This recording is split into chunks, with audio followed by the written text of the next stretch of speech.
On the screen I have a project folder with a project and 2 Python scripts. I have a terminal window with the hotspot test as the current directory.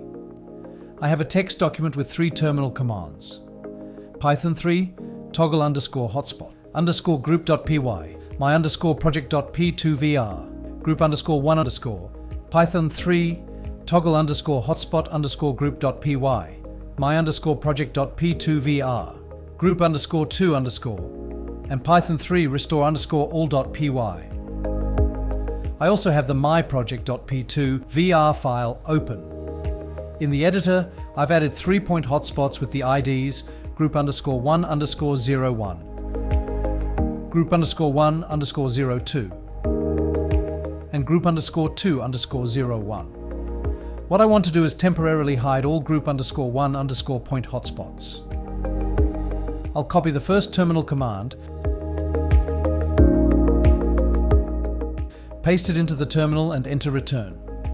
A second later we see message success. Hidden 2 hotspots matching prefix group _1_. Nothing changes in the project window, so I'll close it and then reopen it.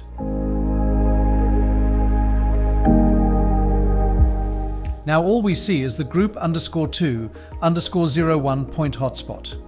I'll make a change to the group _2 point hotspot by adding a title and save the project.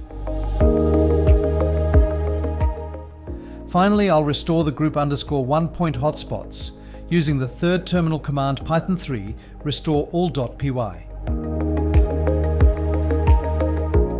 Now all of the hotspot have been restored, and we can see that group _2_01's data entries are still correct. Additionally, we could toggle 2 groups off at the same time and add our own unique ID identifier in the prompt.